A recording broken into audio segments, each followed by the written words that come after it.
Dans l'actualité, je vous le disais, on attendait aujourd'hui à Bruxelles une décision importante concernant le glyphosate, puissant herbicide très controversé, utilisé dans l'agriculture conventionnelle et dont l'homologation expire le 15 décembre. Des experts représentant les 28 pays de l'Union européenne se sont réunis. Il s'agissait d'étudier la proposition de la Commission européenne de renouveler le glyphosate pour une durée de 5 à 7 ans.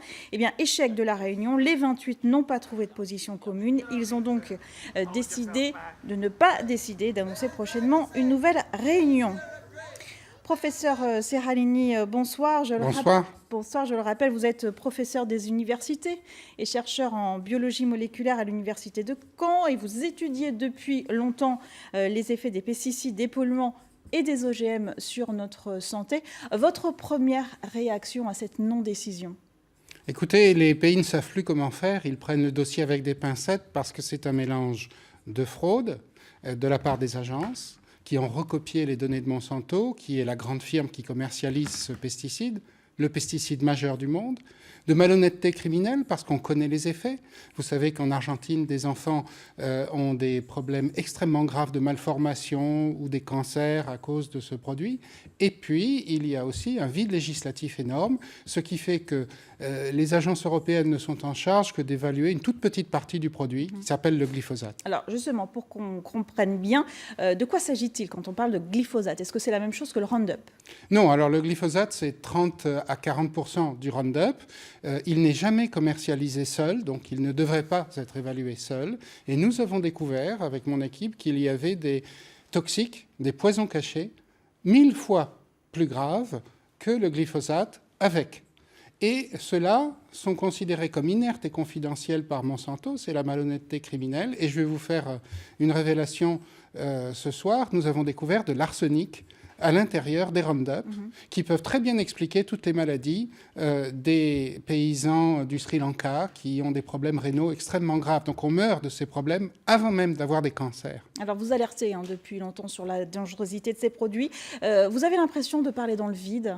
Eh bien non, parce que maintenant tout le monde le sait. Quand j'ai commencé il y a 20 ans, c'était considéré comme du thé. Le PDG de Monsanto s'était fait élire en faisant mine d'en boire un verre. Les agriculteurs disaient que c'était le plus environnemental des pesticides. Et en fait, on comprend que tout cela est faux. C'est un des plus toxiques. Et il y a eu vraiment des malhonnêtetés dans son évaluation. Alors, en France, on utilise environ 9000 tonnes de glyphosate par an, essentiellement dans l'agriculture. Pourtant, certains agriculteurs font le choix de s'en passer. Exemple à Bourbriac, chez nos voisins bretons dans les Côtes-d'Armor. Reportage Mylène Villarverde et Bruno van Vansenhoff. Isabelle Conan est éleveuse et productrice de lait depuis 20 ans. Pendant des années, elle a utilisé quantité de produits phytosanitaires, jusqu'à la crise de la vache folle, provoquée par les farines animales contenues dans la nourriture industrielle. Après 99, donc on a eu l'abattage total de notre troupeau, dû à un cas d'ESB. Et donc là, il y a eu vache folle. Donc là, on a eu une prise de conscience de devenir autonome sur l'alimentation de notre cheptel et de notre ferme pour ne plus subir les aléas des aliments vendus par le commerce.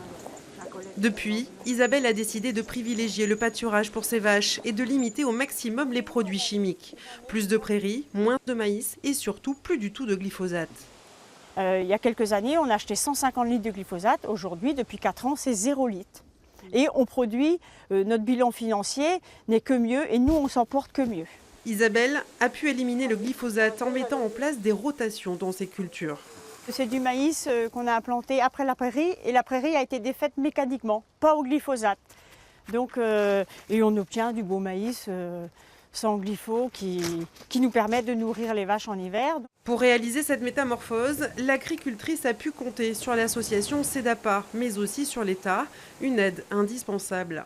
Comme toute phase de rupture, il faut l'accompagner.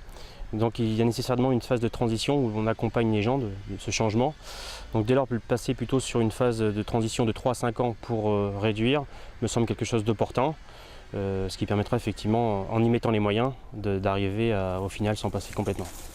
Le changement de pratique agricole et donc des mentalités reste le préambule à toute interdiction. Professeur Seralini, la France se prononce pour une disparition progressive du glyphosate, tout comme les eurodéputés. Ça vous satisfait comme solution, vous ?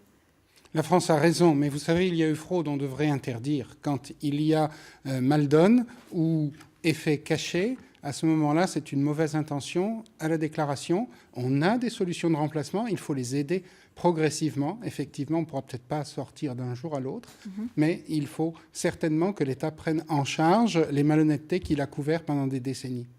Merci beaucoup, professeur Seralini, d'avoir été avec nous ce soir, d'avoir accepté notre invitation pour réagir à cette non-décision de Bruxelles. Merci beaucoup.